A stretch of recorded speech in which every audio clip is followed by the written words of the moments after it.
Hi everyone, I want to welcome you to this week's 10 on Tuesday, and if you watched last week, you know we did it from the observatory with Dr. Case, and so we're going to kind of continue our science lesson this week, if I can do that. So Dr. Sharda, thanks for joining us this week, and last week we talked about the difference that light makes, especially in the dark. But this week I want to talk about our vision, because I think the way we see things matters. So a couple weeks ago, Dan, I talked about the difference between a moonbow and a rainbow and the absence of light, how it removes color. There's a technical way to talk about that, so that's why you're here. I'm not going to talk the technical language, but that's why you're here. Tell us about the technical language related to gray, scale, and full color. Yeah, so for ourselves, that has to do with our rods and our cones, which are found in our retina of our eye. We have about 125 million rods and cones in each eye, which means... Okay, wait, 125 million. Yeah. Okay. Right, and each one of those, you can think about those as pixels, like on your computer screen or something like that. Each one of those is a pixel that can detect light and then send that information to your brain for you to interpret and sense what that is. So, which is which? So the rods are primarily used for night vision. Okay. And those are, for the most part, black and white. They're just one chrome, one color. Grayscale in there too? Basically grayscale. Okay. Right? So like if we met up at night and you had not already seen me today, you wouldn't know that I was wearing a blue sweater. You would just guess maybe at what color I was wearing. But you wouldn't be able to tell for sure what color it was. I'd be able to get the gray pants, though. You would get the gray pants, yes. But actually, you might guess that they were black or blue or any other dark color, right, if we met in the dark. In the light, you have cones, which are more sensitive, or they're better at sensing color. And that's because we have three different kinds of cones. We have red, green, and blue sensitive cones. At least people with normal color vision. I'm colorblind myself, so I only have two sets of cones, which makes it a little bit harder for me to distinguish between certain colors. So what colors do you see and what colors do you not see? Well, I still see all the colors. Okay. I just have a hard time distinguishing between certain colors. So it's not uncommon for me to mistake blue and purple or certain shades of red and green together. I'll make that mistake, and my wife will politely let me know about it. Yeah, I'm not colorblind, and my wife lets me know if I'm not color matched either. So you have, I don't have the same excuse that you do, Dan. So a vision then, vision can be impaired. Vision can be blocked. So talk about with an eye, like for a healthy eye, can vision be impaired, and in what way can it be? Mm-hmm. Well, healthy eyes, there are lots of different diseases of the eye. So kind of not talking about those because you could have retinal damage or something like that. But just for the normal person, we all have limits to our visual acuity. And that will differ depending on what kind of light context we're in, whether it's light or dark. If you go outside from a light room, even actually right now, a great example would be snow blindness. Right now you go outside, it's a sunny day, it's beautiful, we've got all this snow, you're out there for very long, and then you come inside and what happens? It's dark. But you know it's not dark. The lights are on, everything else around you tells you that it should be normal and light, but it's dark to you because the light outside has so blinded you, it's so utilized those rods and your cones that they're adjusting to being back in sort of normal light conditions. So one of the things that we talked to Dr. Case about was the amount of time it takes when he talked about going to the dark zone in Illinois so you could see, was how long it takes your eyes to adjust, right? And I think I mentioned to you when we were talking earlier about the deer in headlights mentality, right? So if you're in pitch blackness and somebody hits you with a spotlight, what's happening in your eye? Mm-hmm.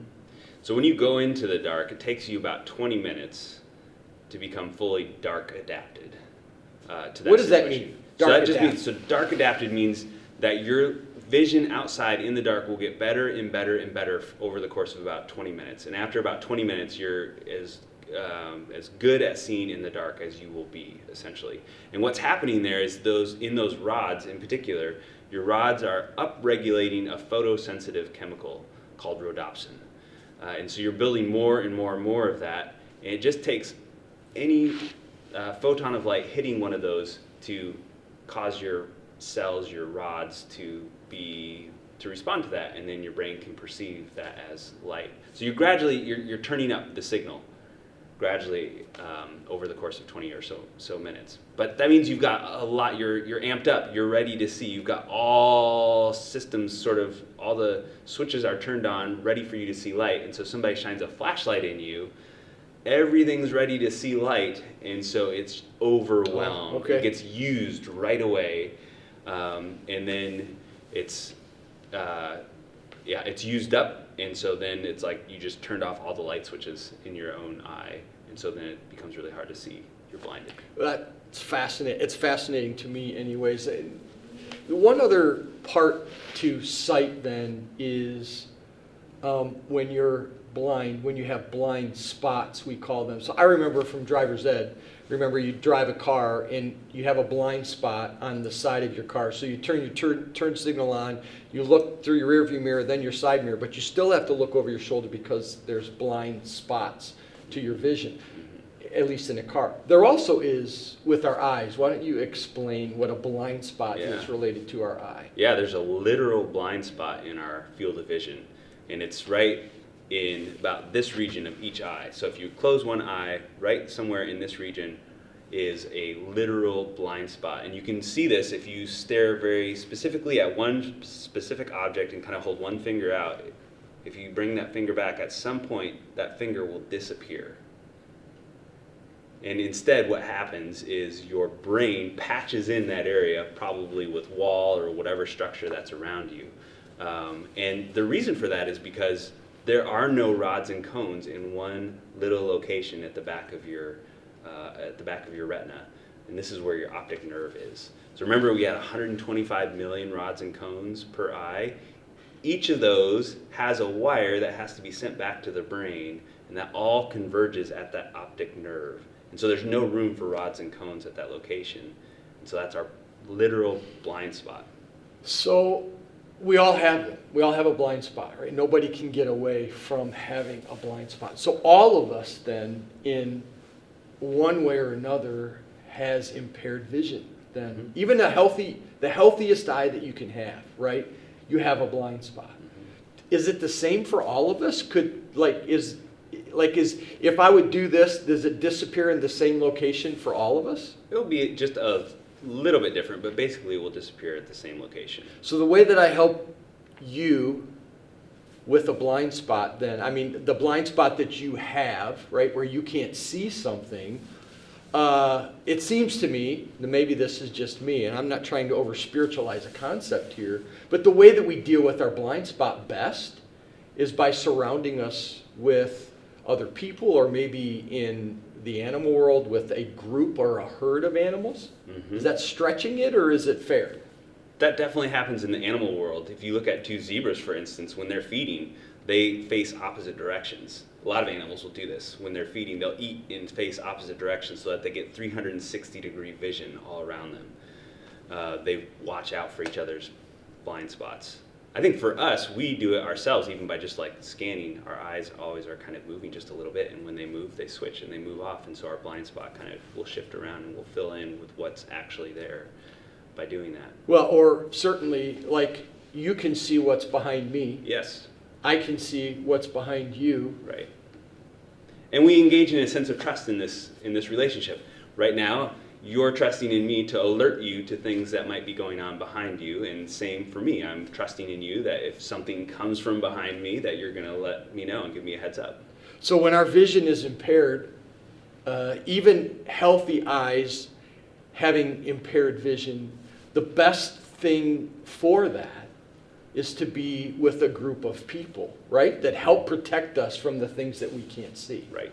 So if seeing the way we see is important, we talked about light and darkness, but if the way we see is important than the way that you've described our eyes, but especially our blind spot. I think the thing that's difficult for me to admit at times is that I have blind spots, right? And it's difficult to address the blind spots if you're not willing to admit that you have them. Absolutely. I think it speaks to the necessity of community. It speaks to the necessity of friendship. It speaks to the necessity of being gracious with each other, understanding that no one fully sees.